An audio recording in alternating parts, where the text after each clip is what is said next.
귀한 찬양의 고백이 찬열 형제와 우리 모두의 고백이 되기를 원합니다. 미국의 유명한 여성 잡지 레디스 홈 저널의 편집장이었던 에드워드 윌리엄 버크의 이야기입니다. 그는 네덜란드 출신인데 가난한 가정에서 태어나서 6살 때 미국으로 이민을 오게 되었습니다. 가난 때문에 아메리칸 드림을 가지고 미국으로 오게 되었습니다. 고향을 떠나기 전 할아버지가 해준 충고가 있습니다. 내가 너에게 알려주고 싶은 말 한마디가 있다. 이제부터 너는 어디로 가든지 내가 그곳에 있기 때문에 보다 더 나아지게 하기를 힘써야 된다라는 충고를 합니다. 너로 하여금 너가 있는 곳이 어디든지 그곳을 나아지게 하라. 할아버지가 손자에게 당부를 합니다. 미국 보스턴시 한 모퉁이에서 신문을 팔 때에도 할아버지의 충고를 가슴에 새겨 두었고 실천했습니다. 신문을 사러 온 손님들이 불쾌하지 않도록 주변의 쓰레기와 담배꽁초 등을 줍고 매일 깨끗이 청소를 하였습니다.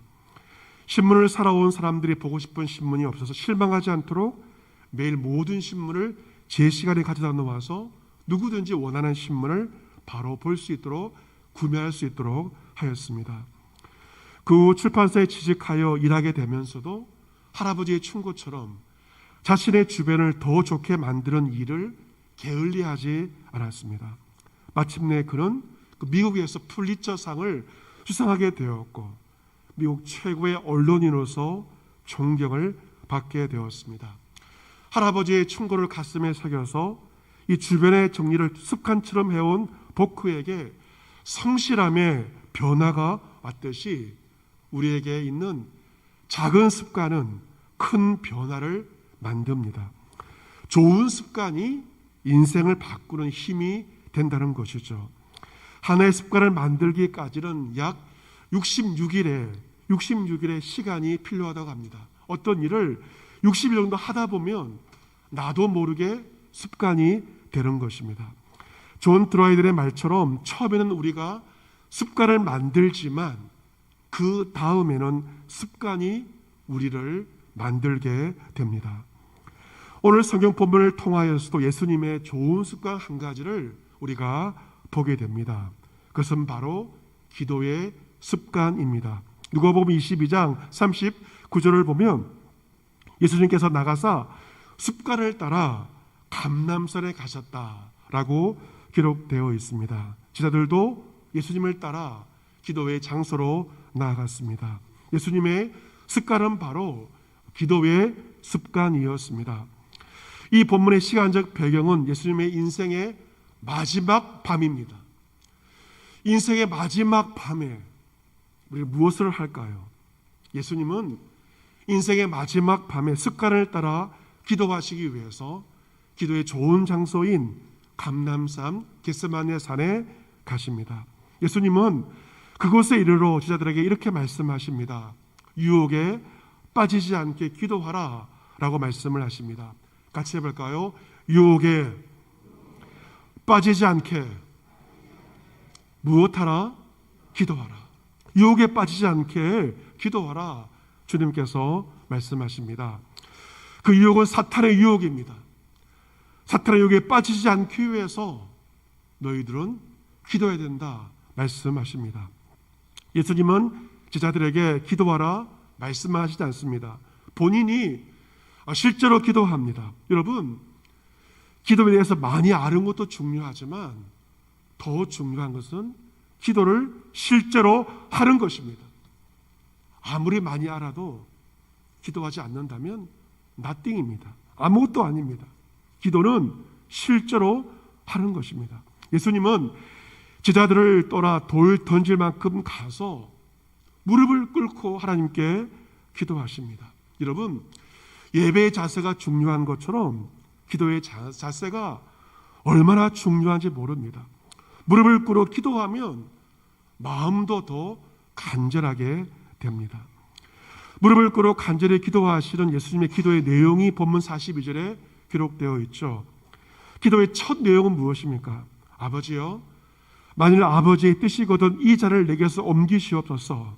그런데 기도의 방향이 바뀌어집니다. 하지만 내 원대로 맛이 없고 아버지의 원대로 되기를 원하나이다. 예수님의 처음에 기도의 내용은 어떤 내용이었습니까? 내가 마셔야 되는 고난의 잔을 옮겨달라는, 고난을 피하게 해 주십시오. 우리가 늘 하는 그러한 기도를 예수님이 하십니다. 하지만 기도가 깊어지면서 기도의 내용과 방향이 바뀌어집니다. 어떤 기도입니까? 내 원대로 마시옵고 마옵시고 아버지의 원대로 되기를 구하게 됩니다. 이때 천사가 하늘로부터 나타나서 예수님에게 힘을 더하십니다. 예수님은 힘쓰고 애써 더욱 간절히 기도하시니 땀이 땅에 떨어지는 핏방울같이 되었다라고 누가는 기록을 하고 있습니다. 본문에 힘쓰고 애써 기도했다는 원문의 뜻은 고통 가운데 기도했다는 의미입니다. 예수님은 고통 가운데 사투를 벌이면서 기도를 하시는 것입니다. 여러분, 세상에서 가장 힘든 일이 무엇일까? 그것은 바로 기도입니다. 힘써 애써 기도하는 영적인 전투, 기도만큼 세상에 힘든 일이 없습니다. 우리는 그 기도의 가치를 잘 모르죠. 지나가는 말로 기도 부탁하기도 합니다. 여러분, 그런 게 아닙니다. 세상에서 제일 힘든 일이 기도입니다. 기도 부탁할 때도 정중하게 부탁을 해야 되고, 기도가 얼마나 애쓰고 수고로운 일인지 기도의 가치를 알고 기도 부탁을 하셔야 됩니다. 기도는 힘쓰고 애써야 되는, 고통이 수반되는 거룩한 부담이 있는 영적인 중노동이 바로 기도입니다. 예수님은 사투를 벌이시고 기도 후에 일어나서 제자들에게 가십니다. 제자들이 슬픔 때문에 잠든 것을 보시게 됩니다. 슬픔 때문에 잠이 들어버린 제자들의 모습, 기도하지 않고 슬픔 때문에 자고 있는 제자들의 모습은 바로 우리의 모습입니다. 여러분 역시 마땅히 기도해야 되는 걸 알면서도 기도하지 않고 슬픔 가운데 잠들어 있지 않습니까?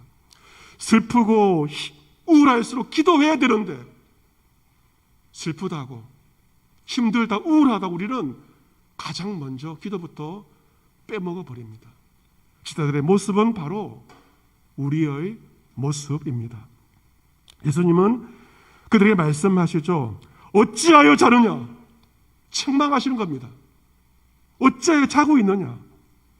자서는 안 된다는 것입니다. 시험에 들지 않게 일어나 기도하라. 시험에 들지 않게 일어나 기도하라. 잠에서 깨어나서 일어나 기도하라고 분명하게 말씀하십니다. 여러분, 예수님과 제자들의 차이가 무엇일까요? 예수님은 그 밤이 일생의 마지막 밤이었습니다. 그 다음 날 십자가를 지셔야 되고 창에 찔리셔야 되고 가시면을 쓰셔야 되고 원수들의 조롱을 받으셔야 되고 다 하셨습니다. 마지막 밤 슬픔이 가중되는 상황 가운데 예수님은 기도하십니다. 하지만 제자들은 더 적은 슬픔 가운데도 기도하지 못하고 잠들어 있습니다. 여러분, 어떻게 보면 그 기도의 차이가 적게 보일지 모르지만 이 기도의 차이는 엄청난 차이를 보여줍니다. 기도하신 예수님은 고통 가운데 아버지의 뜻대로 십자가를 주시고 고난의 길을 걸어가셨지만 기도하지 못한 제자들은 십자가에서 다 뿔뿔이 도망쳐 버렸습니다. 이 엄청난 차이가 무엇 때문에 생기게 된 것일까? 누가는 이 점을 분명히 말하고 있습니다. 바로 기도의 습관이 있느냐 없느냐, 그 차이가, 기도의 차이가 엄청난 격차를 보여주는 것입니다. 기도의 습관이 형성되어 있는 사람들은 위급한 상황을 만나도 기도합니다. 기도 가운데 마침내 하나님의 뜻에 순종을 하게 됩니다. 하지만 기도의 습관이 형성되어 있지 않는 자들은 마땅히 기도할 때 기도하지 못하고 결국 시험에 빠질 수밖에 없는 것입니다. 그래서 기도의 습관이 얼마나 신앙생활에 중요한지 모릅니다. 새벽기도의 습관이 되어 있는 성도들 보시면, 그 사람들 보시면 비가 오나 눈이 오나 한평생 기도하시는 모습 보면서 참으로 귀한 마음을 가지게 됩니다. 하지만 기도의 습관이 형성이 안 되어 있는 사람들은 기도가 연중 행사입니다. 왔다 갔다 하는 것이죠. 그 차이는 엄청난 차이며 초격차가 발생하는 것입니다. 올해도 우리 교회 새벽기도에 나오신 성도들이 있습니다. 작년에는 새벽기도 안 나오시다가 올해 들어와서 새벽기도를 나오시는 분이 있습니다. 1, 4분기를 결산하게 되는데 지난 3개월 동안 거의 빠지지 않고 나오십니다. 왜 그럴까요? 기도의 습관이 3개월 동안 형성되어 있어서 새벽에 기도 자리에 나오시는 것을 보게 됩니다. 이번에 사순절을 보내면서 고난주간을 보내면서 새벽 기도의 습관이 형성되는 분들을 보게 됩니다. 고난주간 특별 새벽 기도회가 부활절로 끝이 났습니다. 그런데 새벽 기도 나오시는 분들의 수가 별 차이가 없습니다. 왜 그럴까요? 특별 새벽 기도회 행특세는 끝났지만 여전히 기도로 나오십니다. 왜 그렇습니까? 이유는 하나입니다. 기도에 습관이 형성되었기 때문에 특세가 맞췄지만 여전히 기도의 자리에 나오시는 것입니다. 기도의 습관이 형성된 분들은 어떠한 상황 가운데도 기도함으로 모든 시험과 슬픔을 이겨낼 수가 있습니다. 하지만 여러분 가운데 어느새 기도의 습관이 무너져 버린 분이 있다면 여러분 정말 각성하셔야 됩니다. 기도의 습관이 무너진 것은 굉장히 위험한 일입니다. 왜냐하면 기도의 습관이 무너지면 시험이 찾아올 때 시험이 빠질 수밖에 없고 인생의 슬픔을 이겨낼 재간이 없습니다. 기도하는 거룩한 습관을 지키는 것이 바로, 그 습관을 지키는 것이 바로 여러분의 인생과 여러분의 신앙을 지키는 일입니다. 십자가에 달려 돌아가신 예수 그리스도는 사흘 만에 부활하셔서 40일 동안 제자들에게 말씀을 가르치시고 동행하시고 승천하십니다. 부활의 예수를 목격한 제자들이 마가의 다락방에 모이지 않습니까? 그들이 모여 무엇을 합니까? 한 가지입니다. 그들은 모여 기도하였습니다. 사도행전에 보시면 120명의 성도들 마음을 같이하여, 더불어 마음을 같이하여 오로지 기도에 힘썼다라고 사도행전에 기록되어 있습니다. 더불어 마음을 같이하여 기도에 힘쓰던 제자들에게 오순절날 예수님께서 약속하신 성령이 임하셨고, 성령 충만한 성령의 권능으로 무장된 성도들은 땅끝으로 나아가 부활의 증인 예수 그리스도의 증인이 되었습니다. 4월 4일이 부활절이었고 5월 23일이 성령 강림절입니다. 초대교회에서는 부활절 다음 날부터 성령 강림절까지 50일을 가리켜서 기쁨의 50일로 지켰습니다. 이 기간 동안 정말 힘쓸 한 가지가 있다면 바로 기도입니다. 부천의 어느 교회 이야기를 들어보니 50일 동안 전 교인들이 매일 1시간 이상 기도하기 운동을 전개하고 있습니다. 그것을 카운트합니다. 그래서 전 교인들이 8,000시간 누적 기도 목표를 위해서 온 성도들이 1시간 이상씩 기도하는 기도 운동을 벌이고 있습니다. 또한 서울의 어느 한 교회 이야기를 들어보니 이 50일 동안 어떤 기도를 하는가? 타겟이 있습니다. 어떤 타겟인가? 용서할 사람을 위해서 화해해야 할 사람을 정해놓고 50일 동안 기도하며 관계 개선에 나선다고 합니다. 용서와 화해, 목표를 정하고 온 교회가 50일 동안 기도하는 것입니다. 성도 간의 마음의 거리를 좁히고 교인 간 결속을 달릴 수 있는 것이 바로 마음을 같이 기도할 때 성도들이 주 안에서 하나 되며 용서 화해 역사가 바로 기도를 통해서 일어나게 됩니다. 전남 신안군에 가보면 참 좋은 관광지이기도 한데 1,004개의 섬이 있어서 천사의 섬이라고 그렇게 부르기도 합니다. 우리 교회가 몇 년 전에 국내 선교수를 가면서 신안군에 있는 증도라고 하는 섬에 가서 큰 은혜를 받기도 하였습니다. 증도 부근에 임자도라고 하는 섬이 있습니다. 지난달에 임자대교가 개통이 되어서 육지와 연결이 되었습니다. 과거에는 배를 타고 들어가야 했지만 지금은 차를 타고 육지에서 들어갈 수가 있고, 요즘에 대파값이 비싼데 주된 농사가 대파 농사를 하고 있는 전남의 한 섬입니다. 그런데 이 섬에는 아름다운 믿음의 역사가 전해져 오고 있습니다. 그것은 사랑의 원자탄 손양호 목사님께서 아들을 죽인 원수를 사랑으로 용서했다면, 이 섬에는 반대로 아버지를 죽인 그 원수를 아들이 용서한 그러한 일이 그 섬에 전해져 오고 있습니다. 바로 순교자 이판일 장로님이십니다. 장로님의 아들 이인재 군은 아버지를 죽인 원수를 사랑으로 용서했습니다. 용서의 기도가 인근 수많은 섬으로 퍼져나가서 놀라운 결신의 열매를 맺게 되었습니다. 1950년 한국 전쟁이 발발하고 나서 그 외딴 섬에도 교회를 섬기는 이판일 장로님과 그의 어머니와 동생, 가족 12명은 단지 예수를 믿는다는 한 가지 이유로 말미암아 자익 세력에 의해서 반동 문제로 몰려서 처형을 당하게 되었고, 300명의 무고한 양민과 함께 무참하게 학살을 당합니다. 그때 장로님과 동생 집사님은 자익분에 끌려가면서 이렇게 말하였습니다.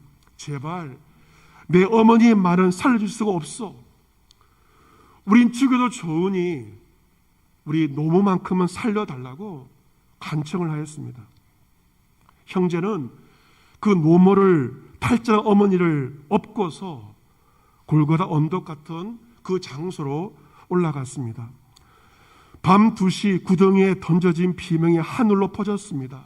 예수님께서 십자가에서 기도하신 것처럼, 주님, 이 악당들의 죄를 사하소서. 그 기도가 웅덩이에서 퍼져나갔습니다. 자익분자들은 죽는 놈이 무슨 기도냐라고 하면서 오히려 장로님을 몽둥이로 내리쳤습니다. 돌들이 던져졌습니다. 사람들 죽어가면서 비명을 외쳤지만 그 누구도 가까이 할 수 없는 너무 고통스러운 밤이었습니다. 이판일 장로님의 13명의 가족들은 그렇게 죽임을 당했고, 8살 난 딸 완순이도 살해된 다음에 8살 박의 시체가 갯벌에 버려지게 되었습니다. 너무도 가슴 아픈 일입니다. 장로님의 장남 이인재 군은 그때 목포에 살고 있었기 때문에 화를 면했습니다. 그리고 그 장남 이인재 군은 목포에서 우리나라 해군 부대와 함께 임자도 섬으로 들어오게 되었습니다. 그런 솔밭으로 달려가서 생매장된 시신을 뒤졌습니다. 이미 시신이 부패하여서 형체를 알아볼 수가 없었지만 시신을 뒤지면서 할머니와 부모, 여동생 등 가족 13명의 시신을 거두어서 이제 장례를 모셨습니다. 자익들이 물러가고 섬은 치안 공백 상태가 되었습니다. 그러자 이번에는 우익들에 의해서 자익들에 대한 피해 보복이 이어졌습니다. 자신의 가족을 죽인 자익들을 우익들이 죽는 피해 보복이 일어나게 되었습니다. 그때 이인재 군이 자익 부역자 색출의 책임자, 치안 책임자가 되었습니다. 그의 손끝 하나로 자신의 아버지와 가족을 죽인 철천지 원수들을 얼마든지 보복할 수 있는 그러한 자리에 서게 되었습니다. 그 말할 수 없는 분노 가운데 있었지만 늘 하던 습관들, 아버지께서 보여주신 습관대로 교회에 나가 새벽에 기도를 하였습니다. 새벽 기도 중에 하나님 아버지의 음성이 그에게 들려옵니다. 아들아, 내가 그들을 용서했다.